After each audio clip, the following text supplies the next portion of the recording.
Quiero darles la bienvenida a todos. Mi nombre es Diego y el día de hoy voy a tener el privilegio de abrir la palabra del Señor junto a todos ustedes. Pero como voy a tener el privilegio, también tengo la enorme responsabilidad de ceñirme a lo que dice exactamente la palabra, que nosotros podamos al Señor hablando, a Él quien esté hablando en esta tarde. Si usted ha estado por algún tiempo ya viniendo a la iglesia, seguramente usted debe haber en más de una oportunidad interactuado con el texto que el día de hoy nos toca estudiar. Pero aquí me voy a coger unas palabras del pastor Sugel Michelet, que dice que muchas veces la familiaridad con un texto nos coarta o nos limita nuestra capacidad de asombro. Entonces quiero pedirle que en esta tarde usted deje que el Señor sea quien hable a su espíritu. No se limite porque vamos a tomar un texto que ya lo conoce. Entonces, en nuestras vidas nosotros hemos tenido muchas cosas o muchas circunstancias que han cambiado o que han influido en esta vida. No sé, seguramente, aunque no recordamos, pero uno de esos eventos importantes debe ser el momento en que nosotros conocimos a nuestra mamá, cuando apenas nacimos. O quizá ese momento en que nosotros conocimos a esa persona importante, a esa persona que hacía palpitar nuestro corazón, ¿cierto? O quizá cuando, no sé, fuimos a pedir un primer empleo, entonces eso generalmente impacta en nuestras vidas. Un momento que ha impactado nuestras vidas. O quizá tal vez cuando nosotros fuimos, no sé, a pedir tal vez un préstamo que tanto necesitábamos. En sí, estos sucesos han afectado nuestras vidas y realmente han cambiado nuestras vidas. Pero no será sino hasta cuando nosotros como seres humanos conozcamos quién es Cristo Jesús. Cuando nosotros nos encontremos con Cristo, con el Cristo de la Biblia, es que nosotros vamos a entender cuál es el propósito realmente en nuestras vidas. Entonces, por eso el día de hoy abriremos nuestras Biblias en el libro según San Lucas, capítulo 5, y estudiaremos los versículos del 1 al 11. Ahí nosotros vamos a encontrar un hombre común y corriente, como cualquiera de nosotros, pero cuya vida fue impactada y transformada después de un encuentro con Jesús. Y de ahí el título de la prédica del día de hoy. Entonces, lo que queremos en esta tarde es que, utilizando el texto, nosotros podamos ver las tres etapas que tienen este proceso de transformación en la vida de cada uno de nosotros. Y queremos ver de qué manera esto puede replicarse en nuestras vidas. Entonces, vamos a poner este tiempo en las manos del Señor para que sea Él quien nos acompañe. Amado Dios, queremos darte la gloria y la honra, Padre. Tú sabes la necesidad de cada uno de nosotros. Tú sabes que hemos venido con necesitados, Señor. Permite que tu palabra sea quien supla todas esas necesidades. Padre, sea abundante en gracia en esta tarde, bendito Señor. Te pido, Padre, que yo no sea de ninguna manera un obstáculo para que mis hermanos puedan escuchar lo que tú quieres hablarnos en esta tarde a cada uno de nosotros. Te pido, Señor, que tú te glorifiques en todo lo que hagamos. Oramos en el precioso nombre de Cristo Jesús. Amén. Listo, entonces vamos a nuestro texto, ¿no? Lucas capítulo 5, vamos a leer el versículo 1. Dice, y aconteció que mientras la multitud se agolpaba sobre él para oír la palabra de Dios, estando Jesús junto al lago de Genesaret. Entonces, miren, una de las características importantes del ministerio de Jesús es que siempre lo hacía entre multitudes. ¿Sí? Los evangelios nos relatan que había multitudes que le seguían a Jesús porque querían escuchar lo que él decía. pero también les gustaba ver los milagros que él hacía. Este mismo texto de Lucas nos permite ver en 4 versículos adicionales la interacción que tuvo el Señor Jesús con las multitudes. Tenemos Lucas 7, 11, el 8, 4, el 9, 11 y el 14, 24. Regularmente estas concentraciones tenían lugar en espacios abiertos, como fue el caso de la predicación del sermón que es conocido como el Sermón del Monte, o las 2 veces que hubo la multiplicación de los panes y los peces. Al estar cerca de Cafarnaúm, entonces el Señor hacía, en este sector hizo muchos milagros. Pero nosotros deberíamos preguntarnos cuál era la razón para que las multitudes quieran seguir a Jesús. ¿Cuál era el afán? ¿Qué era lo que ellos estaban persiguiendo? Entonces nos gustaría decir y nos gustaría afirmar que lo que ellos perseguían era que querían ser discípulos de Jesús o querían vivir una vida parecida a la de Jesús. Sin embargo, nosotros tenemos que contestarnos que eso no es así. Ellos le seguían solamente por interés.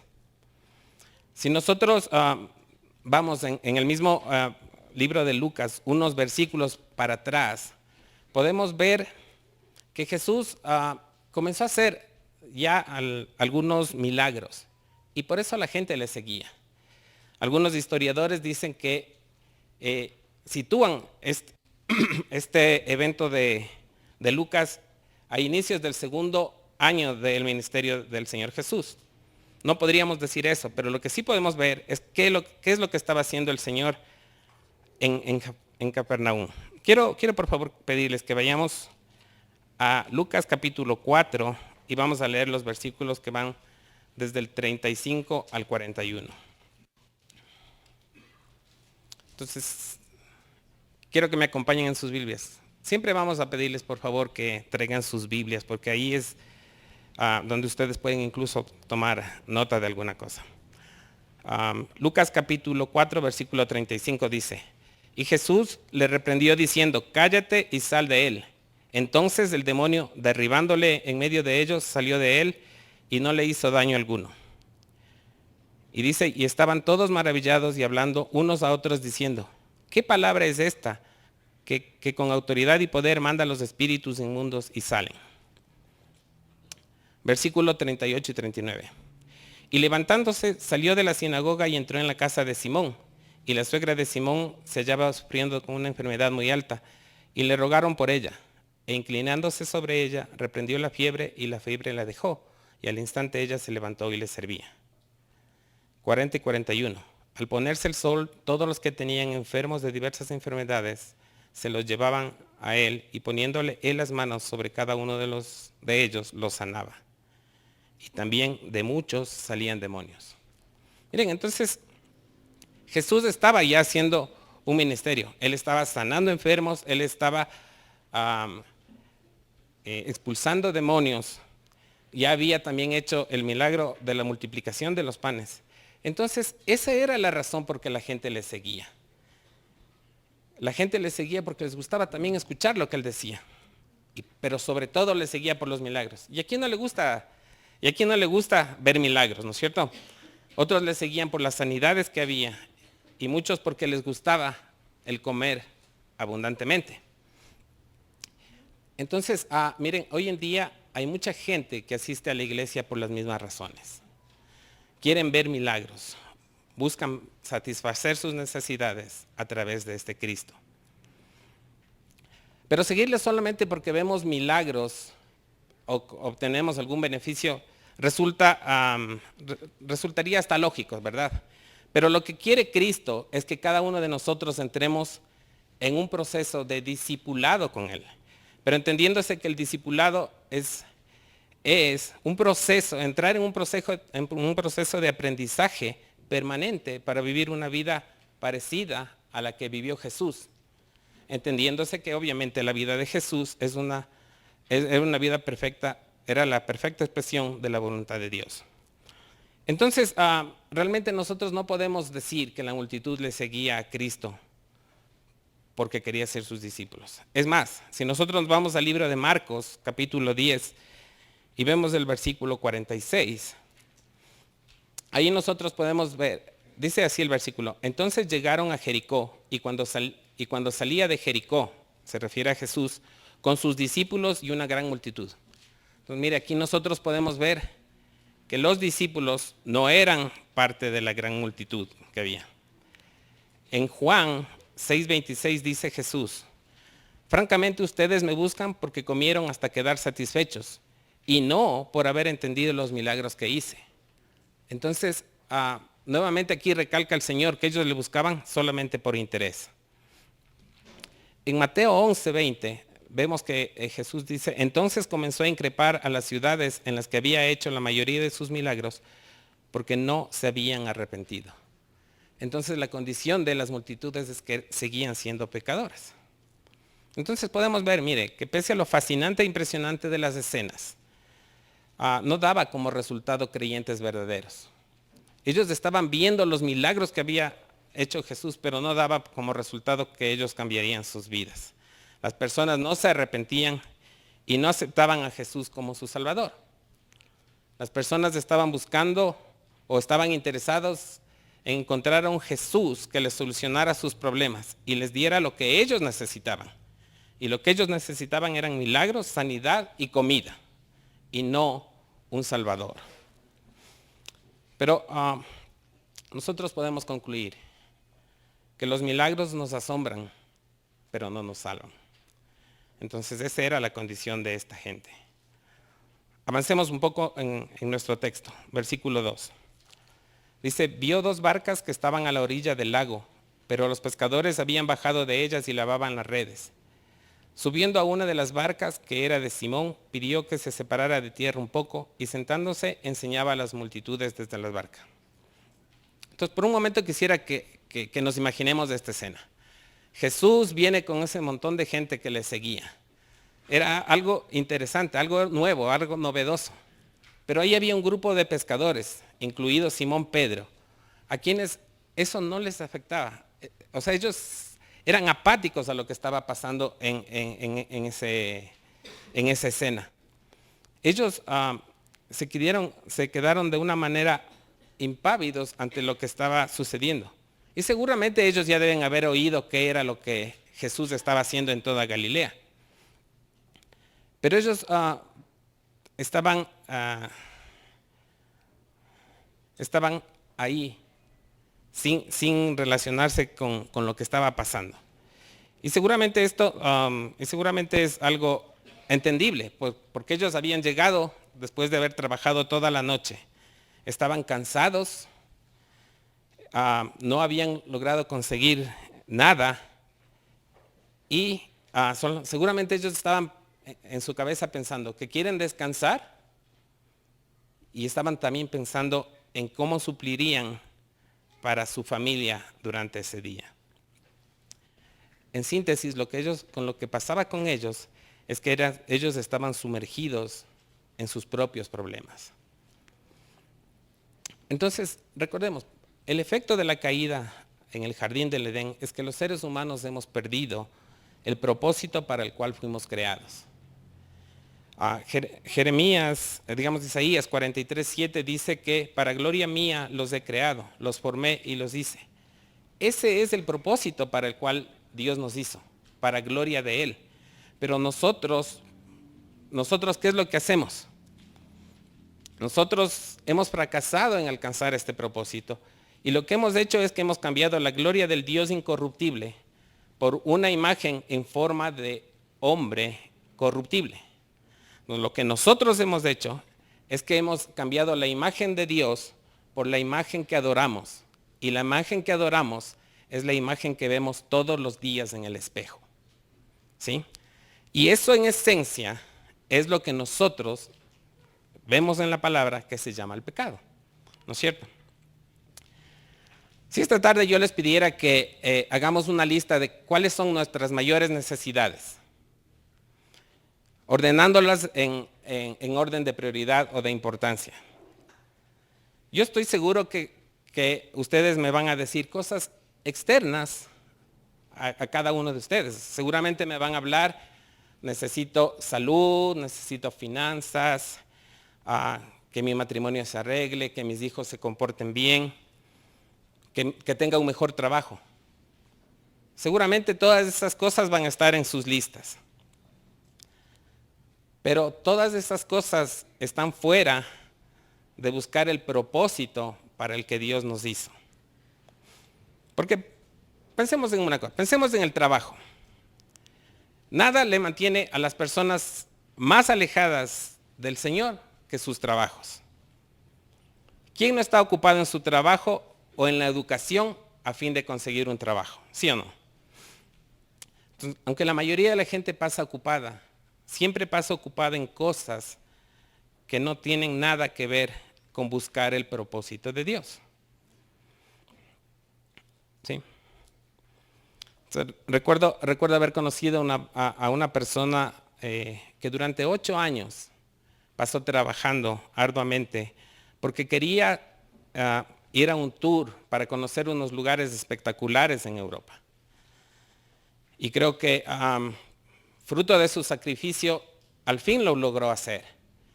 Pero después de haber visto esas cosas maravillosas y haber disfrutado ese viaje, una semana después de que llegó, preguntó, ¿y ahora qué? Entonces, su viaje no le había llenado. Entonces, tristemente nosotros pasamos mucho de nuestra vida tratando de buscar y encontrarle sentido a lo que nosotros hacemos. Y nosotros queremos encontrarle sentido a nuestra vida en nuestros negocios, en nuestra familia, en nuestros trabajos, en nuestros hobbies, en cualquier cosa. Pero nada de esto nos satisface.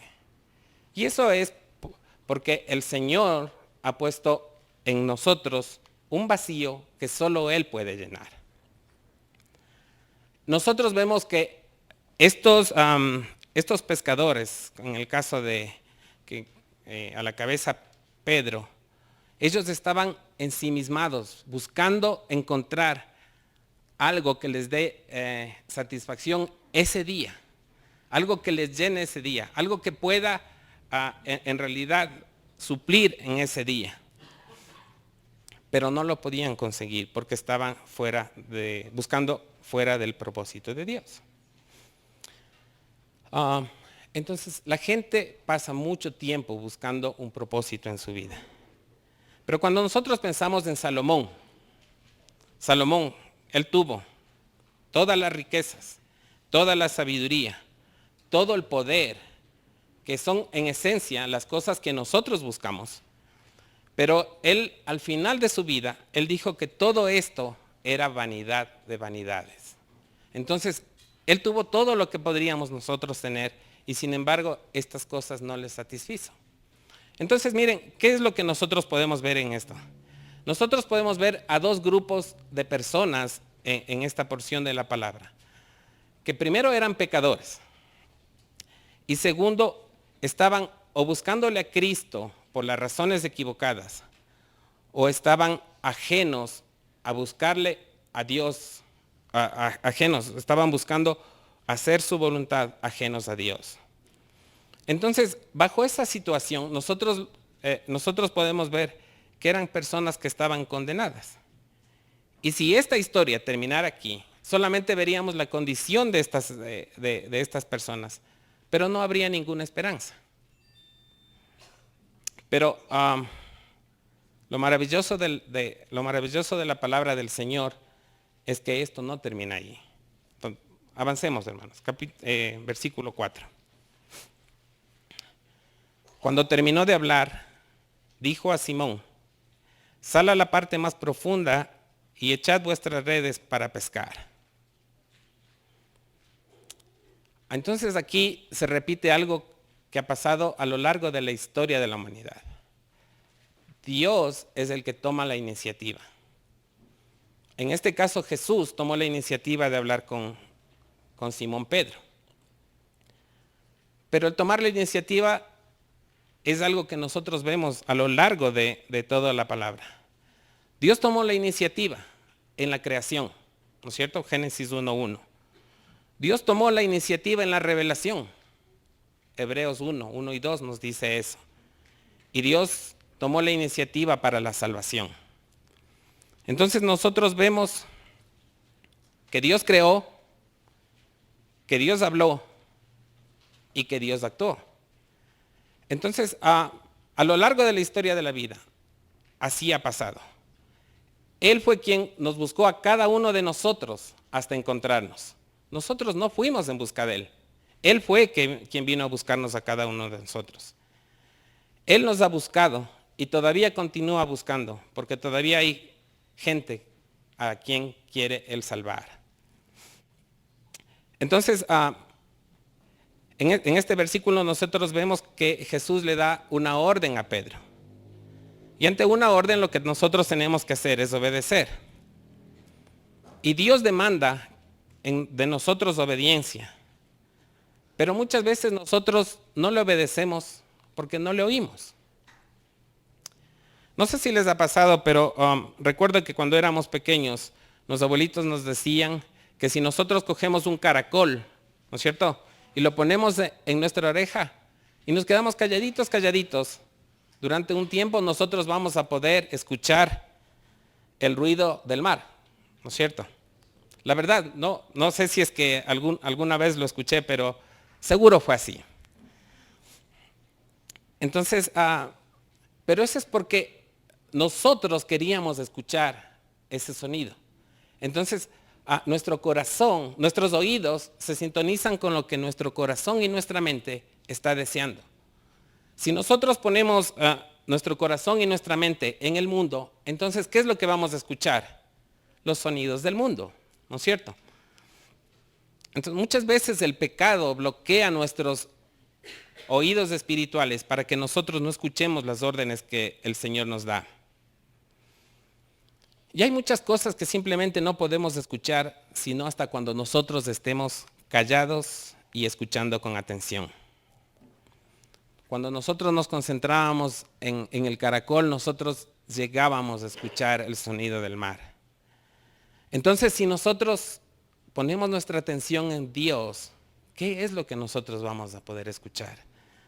Seguramente lo que nosotros vamos a escuchar es ese sonido apacible y sereno con el cual Dios se comunica con cada uno de nosotros. Entonces recordemos que el Señor quiere hablarnos a nosotros. Avancemos. Versículo 5.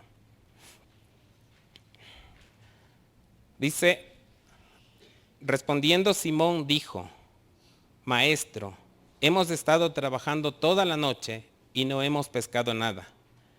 Pero porque tú lo pides, echaré las redes. En este versículo es interesante que Lucas nos dice que Pedro utilizó la palabra que es epístates, y esto significa alguien que puede darme órdenes. Entonces lo que Pedro estaba diciéndole aquí es, tú eres alguien que puede darme órdenes, que se le ha traducido como maestro. Pero inmediatamente de que le dice, tú puedes darme órdenes, lo que Pedro hace es justificarse, ¿no es cierto? Dice, toda la noche hemos estado trabajando, como quien busca excusas. O sea, a nosotros los seres humanos, de manera natural, no nos sale el obedecer. Y por eso el obedecer es algo que se aprende y se ejercita mientras hacemos algunas actitudes y acciones. Unas semanas atrás el pastor Pablo ya nos habló de este versículo en el libro de Hebreos 5:8, que nos recordaba que incluso Jesús, por lo que padeció, aprendió obediencia. Jesús. Pero esto no quería decir que Jesús tuvo que aprender la obediencia porque era un desobediente, sino lo que quiere decir es que él siempre tuvo una actitud de obediencia, y una obediencia que le llevó incluso a la muerte en la cruz. Entonces, en nuestro caso, ¿qué significa la obediencia?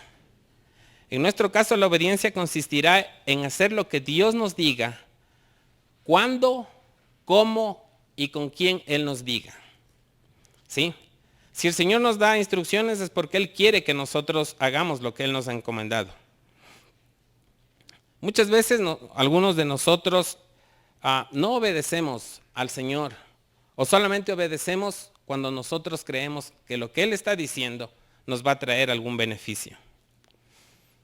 Pero, miren, recordemos, el jardín del Edén fue el primer escenario, fue el escenario donde el Señor nos quería enseñar obediencia.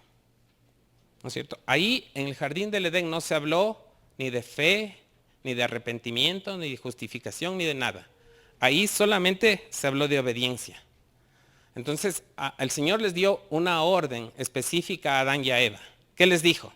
De todos los árboles pueden comer, menos de uno. Pero como ellos desobedecieron, con la desobediencia de ellos, entró el pecado en el mundo. Pero realmente todos nosotros hemos caído o no hemos podido ser obedientes. Todos nosotros hemos fallado en eso.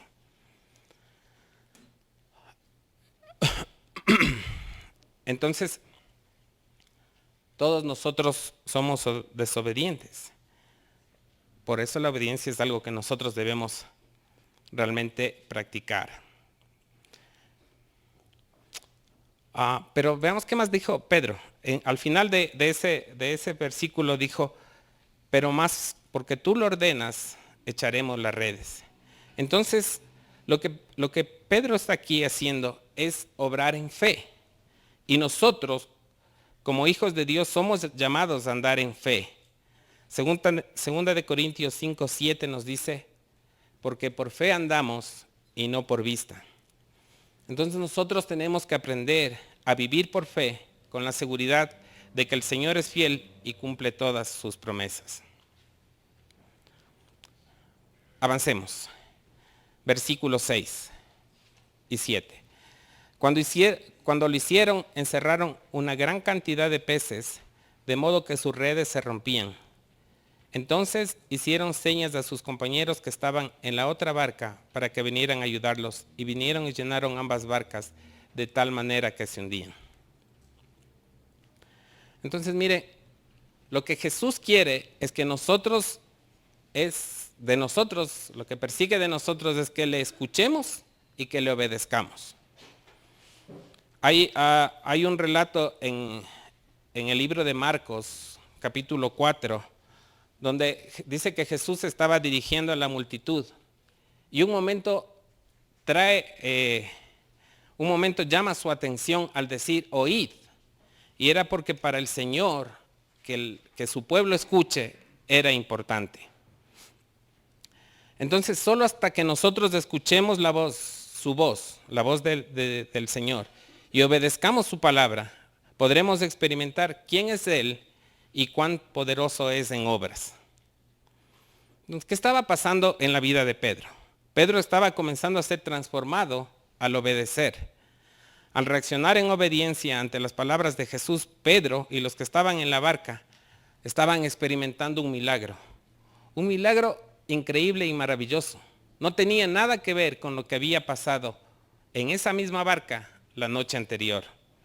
Y ahora era tanta la cantidad de peces que incluso los versículos nos dicen que las barcas se hundían. Pero aquí me gustaría hacer solamente un paréntesis porque entiendo, o muchas veces hemos escuchado que se utiliza estos versículos para alentar lo que expone la teología de la liberación, ¿sí? O la teología de la prosperidad, perdón. Sin embargo, lo que debo decirles es que si nosotros nos ceñimos exactamente a lo que dice el texto, no cabría esta posibilidad, ¿sí? En el cristianismo se entiende la fe como la confianza en la persona y la obra de Cristo. Los maestros de la prosperidad defienden algo bastante diferente. Para ellos la fe no es un acto de la voluntad de Dios y centrado en Dios, más bien es una fuerza espiritual forjada en lo humano y dirigida a Dios. Entonces, lo que ellos piensan es que ellos piensan que o usan la fe como un medio para conseguir beneficios materiales. Pero pensando en esto del Evangelio de la Prosperidad, diremos que el Evangelio de la Prosperidad no puede equiparte para la vida. Porque cuando enfrentas problemas de salud, de dinero, de lo que sea, la única respuesta que tiene el Evangelio de la Prosperidad es que debes tener más fe. Pero esta frase, aparte de ser trillada, es inútil porque lo que hace es que pone nuestra salvación en nuestras débiles manos, ¿no es cierto? En lugar de ponerlas en las manos del Todopoderoso Dios. Pero miren el contraste con el verdadero Evangelio. El verdadero Evangelio es una buena noticia que ofrece un sinnúmero de recursos para cuando nosotros estemos sufriendo. Incluye un sumo sacerdote que puede interceder por nosotros o que ora por nosotros. Incluye también alguien que tiene compasión en nuestras luchas. Alguien que nos ha rescatado del juicio de Dios y que ha prometido darnos todo lo que nosotros necesitemos. En el Evangelio de la Prosperidad no hay cruz, no hay santidad, no hay pecado. No está el verdadero Cristo y no hay salvación. Entonces, aquí cierro el paréntesis porque queríamos comentar. Realmente, a la luz de lo que dice el texto, nosotros no podríamos utilizar esta parte, por lo menos de la palabra, como para sostener que hay una relación directa entre la fe y lo que se obtiene. Entonces, avancemos, porque es el versículo donde queríamos llegar para centrarnos en él. Versículo 8. Dice, al ver esto, Simón Pedro cayó a los pies de Jesús diciendo, apártate de mí, Señor, que soy hombre pecador, porque el asombro se había apoderado de él y de todos los compañeros por la redada de peces que habían hecho. Entonces, miren, aquí quiero que pongan atención en una palabra. Al ver esto, nos da la idea de que Pedro tenía o estaba poniendo la atención en algo. Y lo que Pedro está haciendo aquí es poniendo atención en quién había hecho el milagro. No estaba poniendo atención en el milagro. ¿Sí? Entonces, eso es importante. Él lo que hizo es pensar, reflexionar y decir, este milagro solo lo pudo haber hecho Dios. Y como consecuencia de eso, entonces lo que pasa es que él se postra ante Jesús para decirle, apártate de mí, Señor, porque soy hombre pecador. Y miren esta imagen es tan importante y tan decidora, porque tenemos dos imágenes parecidas en el Antiguo Testamento, en los libros de Samuel, donde habla que Abigail, que iba cabalgando en su caballo, dice que ella cuando le vio a David, se bajó del caballo y se postró y le dijo, Señor, mi señor David. Y también Mefiboset, también relacionado con el mismo David, dice que él se humilló hasta sentirse un perro delante de su señor David. Entonces, esto era exactamente lo que estaba pasando en el caso de Pedro. Él estaba sabiendo, o él estaba viendo quién era Jesús, y por eso él dice que se postró en tierra, se arrodilló y habló con Jesús.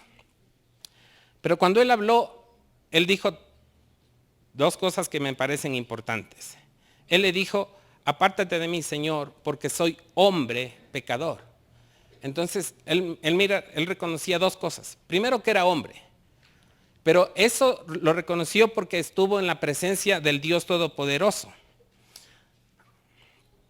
Él ahora sí reconoce quién es Cristo. Y entonces tiene una visión en realidad de el ser infinito que Él es. Entonces, él estaba mirando esa cantidad de peces y estaba recordando lo que había pasado la noche anterior, en la que no pudieron tomar ningún pez durante la jornada de pesca. Y ahora dice, veía grandes cantidades en la barca. Y todo como resultado de aquel hombre asombroso que estaba sentado ahí. Entonces, aquí Pedro tiene la primera visión de este Dios celestial. Pero también Pedro dice que era un hombre pecador. Entonces, si Pedro se quedó pasmado ante el resplandor celestial de Dios, se queda anonadado y alarmado ante su deslumbrante santidad. Entonces él está viendo que Dios solamente no es Dios, sino es un Dios santo. Y por eso él puede decir que él es un hombre pecador. Seguramente en el sermón que Jesús acababa de dar, había hecho alguna referencia al pecado. Y entonces Pedro se sintió con el velo quitado, descubierto, con su corazón al desnudo. Era como que el criminal estaba frente a su juez. Y una cosa adicional, Pedro reconoce que él es un hombre pecador. Y eso es algo que muchas veces nosotros no hemos visto. Posiblemente intelectualmente nosotros reconocemos que somos pecadores, pero no hemos confesado todavía eso. El pastor John Piper dice que solo el evangelio puede hacer dos cosas aparentemente contradictorias: destruir el orgullo y aumentar el valor. Solo el evangelio. Entonces, miren, Pedro estaba discerniendo quién era Jesús. Pero eso solamente puede haber sido obra de Dios en la vida de Pedro. Porque recuerdan el versículo de Mateo 16, vamos a Mateo 16, 17, por favor.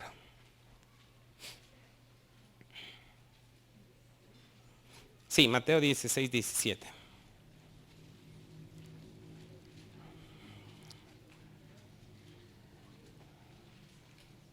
Dice, y Jesús respondiendo le dijo, bienaventurado eres Simón, hijo de Jonás, porque esto no te lo reveló carne ni sangre, sino mi Padre que está en los cielos. Entonces, el hombre no puede discernir por sí mismo la realidad de quién es Jesús. Solamente Dios puede revelarle el significado de Jesús para salvación. Entonces pensemos por un momento qué es lo que está pasando en la cabeza de Pedro. Su mente está cambiando, pero está cambiando basado en la verdad recién descubierta en cuanto a quién es Cristo. ¿Sí?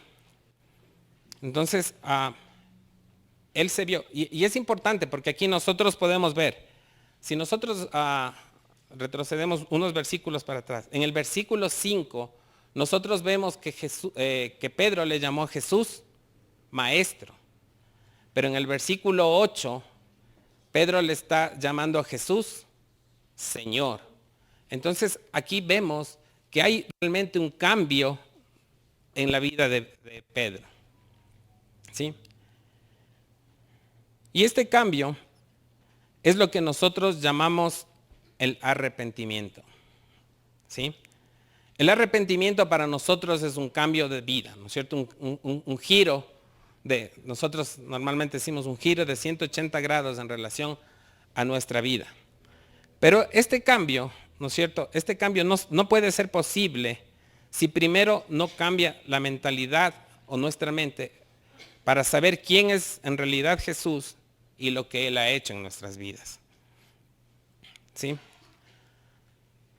Entonces, veamos cuál sería, el resultado de lo que Pedro está haciendo. Quiero pedirles por favor que vayamos a Romanos 10, 9 y 10. Vamos a leer los versículos 9 y 10.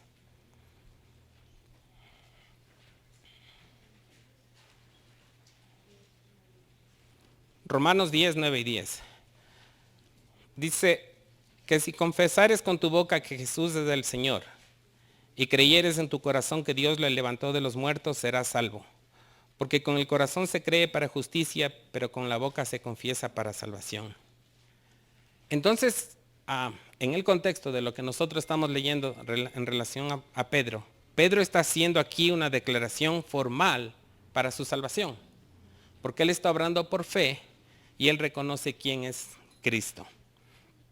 Entonces lo que podemos ver aquí es que Pedro está siendo transformado después de un encuentro con Jesús. ¿Sí? Pero sin duda Jesús también quiere transformar todos nuestros corazones.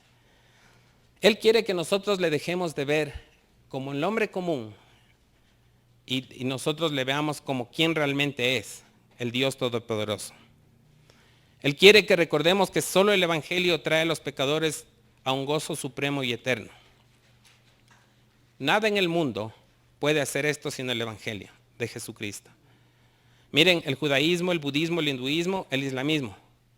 Ninguno tiene un salvador que pueda resolver los problemas de la separación del Dios Santo por causa del pecado y traer esperanza a los pecadores por gracia y no por obras.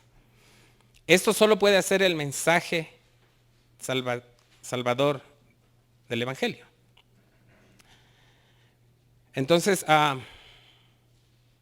yo sé que todos nosotros estamos aquí porque el Señor nos trajo. Seguramente nosotros o algunos de nosotros necesitábamos escuchar estas verdades.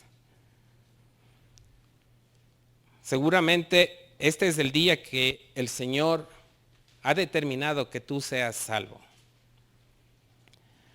Pero no queremos alentarte a que hagas una decisión basada en la emoción, sino más bien queremos pedirte que tú hagas una decisión cuando la palabra del Señor te haya traído una convicción. Que haya traído una convicción a tu vida. Realmente no queremos que tú salgas de aquí de la misma manera que entraste, sino que permitas que el Espíritu Santo obre en tu vida de acuerdo a su voluntad.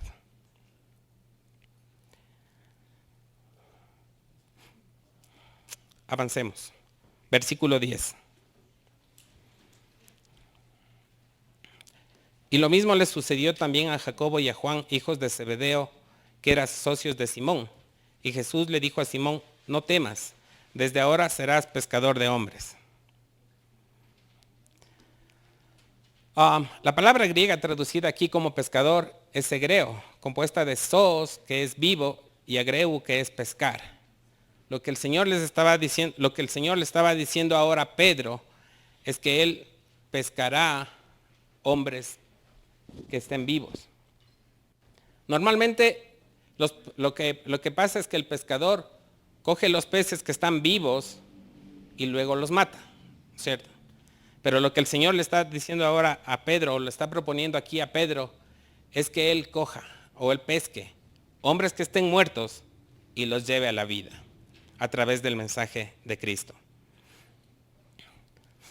Entonces, lo que podemos ver aquí es que no solamente Cristo está cambiando la mente de Pedro, sino que Él quiere ir más allá. Él quiere también que haya transformación total en su vida. Y miren, ¿qué es lo que está haciendo ahorita Cristo? Él está cogiéndole a aquel hombre humilde, iletrado, torpe, rápido para hablar y meter la pata, y quiere darle un propósito en su vida. ¿Sí? Un propósito que es grande, único, bello y eterno. Y nosotros podemos ver un poco en lo que está proponiéndole Cristo a Pedro a través de decirle que ahora será pescador de hombres. Miren, la pesca que Pedro hacía, lo hacía para él, solo para él, ¿no es cierto? Lo que está ahorita el Señor Jesús llamándole a hacer es que haga una pesca que honre a Dios. Los ingresos que Pedro tenía por su trabajo de pescador, eran unos ingresos temporales. Pero ahora lo que quiere el Señor es darle una recompensa que sea eterna. La pesca que Pedro estaba haciendo de alguna manera influía en su círculo que estaba, en su pequeño círculo que estaba en la ciudad. Pero lo que ahora el Señor le está pidiendo que haga es que comience algo que va a afectar al mundo por generaciones. Y finalmente, miren, la pesca que Pedro hacía, algún día iba a acabar, porque así iba a terminar sus fuerzas y quizá iba a morir. Pero la que ahora el Señor le estaba pidiendo hacer era una pesca que continuaría en otras manos, con otros pescadores, hasta que Jesús retorne a establecer su reino. Entonces, miren la abismal diferencia que hay entre lo uno y lo otro. Lo que Pedro estaba haciendo y lo que ahora el Señor le propone que haga. Entonces, lo que Jesús estaba haciendo es dándole un propósito a la vida de Pedro. Un propósito más elevado de lo que él tenía. Y eso exactamente es lo que el Señor quiere hacer en nuestras vidas. Él quiere darnos a nosotros un propósito. Pero cabría aquí la pregunta, ¿pero qué es lo que debo hacer? Vamos, versículo 11. Y después de traer las barcas a tierra, dejándolo todo, le siguieron. Entonces miren, el propósito que Jesús estaba poniendo frente a Pedro era grande. Maravillosas cosas podrían hacer o pasar en su vida. Sin embargo, ¿qué era lo que requería? Que Pedro tomara una decisión. Él tenía que aceptar la oferta para seguirle. Y eso es lo que también nos pasa el día de hoy a nosotros. Nosotros tenemos que tomar una decisión de seguirle incondicionalmente a Cristo. Miren, en el caso de Simón, ¿qué era lo que implicaba el seguirle? Él tenía que dejar todo lo que él tenía. Tenía su familia, sus amigos, su negocio y su hogar. Pero ante esta decisión importante, ¿qué fue lo que hizo Pedro? Él podría, si quería ser rebelde como fue Jonás, o incluso él podría llegar en la barca, porque estaban en la barca, y desaparecerse. Sin embargo, Pedro lo que hizo fue que se apropió de la promesa de Cristo, aunque en términos prácticos él no sabía qué era lo que iba a pasar. Él no sabía cómo iba a suceder lo que el Señor le estaba proponiendo. Pero Pedro lo que hizo fue que fue movido a actuar por fe. Cuando nosotros pensamos en eso, a hoy, en nuestras vidas, creo que lastimosamente nos damos cuenta que muchos de nosotros no dejamos que ocurran las cosas bellas que el Señor quiere que ocurran en nuestras vidas, porque nosotros no queremos dejar las cosas que nos gustan. Que cada uno de nosotros está confortable en la zona donde está. Que nosotros tenemos una visión tan reducida de las cosas que pueden pasar cuando nosotros seguimos a Jesús. Y muchas veces nosotros no le seguimos porque nosotros creemos que quizá Dios puede equivocarse. Pero lo que Cristo está pidiéndote en esta tarde es que tú abandones tu autosuficiencia, que abandones tu orgullo, que abandones el ser servido y que dejes que las cosas que Dios tiene pensadas para ti se vuelvan una realidad.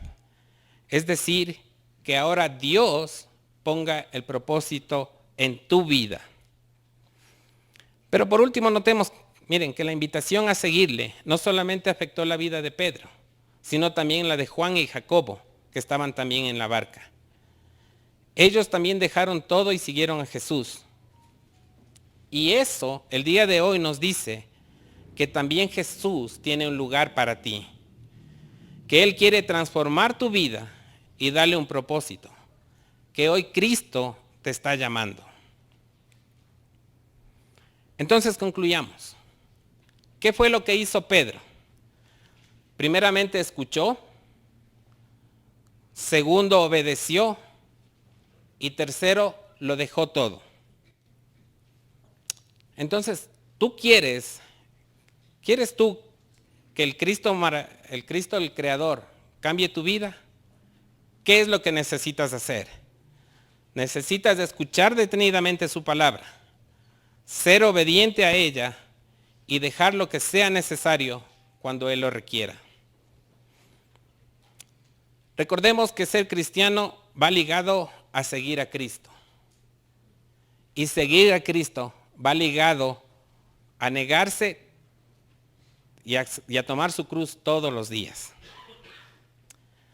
Entonces, cojamos nuestras ideas, nuestras ambiciones, nuestros sueños, nuestros planes y pongámoslo todo en los pies de Cristo. Estoy seguro que los discípulos antes de seguir a Jesús tenían planes, tenían sueños, tenían ambiciones, tenían familia. Pero ellos, ¿qué hicieron? Lo dejaron todo por obedecer a Cristo.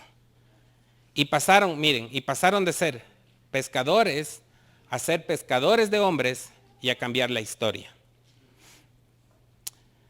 Recordemos, el Evangelio de Jesucristo es la verdad más importante en todo el universo. No existe ni existirá un mensaje más trascendente. Entonces nosotros, los seguidores de Cristo, estamos llamados ¿a qué? A conocer ese mensaje, a amar ese mensaje, a vivir y actuar de acuerdo a ese mensaje, a defenderlo y a anunciarlo. Ese es nuestro llamado. Eso es lo que el Señor está pidiendo de cada uno de nosotros esta tarde. Vamos a orar. Amado Dios, queremos pedirte, Padre, que tú obres en nuestras vidas. Creo que esta tarde nosotros hemos sido desafiados. Pero no por lo que yo como expositor de tu palabra haya dicho, sino hemos sido desafiados por lo que tu palabra dice. Padre, permite que nosotros actuemos en obediencia. Que no cerremos nuestros oídos para escuchar lo que tú quieres decirnos. Padre, te pido que tú seas propicio a cada uno de nosotros, que somos pecadores. No permitas, Padre, que las personas salgan el día de hoy igual como llegaron. Impáctales con tu palabra, Señor, porque solo tu palabra es vida y es verdad. Gracias, bendito Dios, por lo que tú vas a hacer en estas vidas. Gracias, Padre, porque nosotros sabremos que tú te glorificarás a través de todo lo que hagas en la vida de mis hermanos y en la mía también, Señor. Queremos agradecerte. Oramos en nombre de Cristo Jesús. Amén. Cada domingo nosotros tenemos la oportunidad también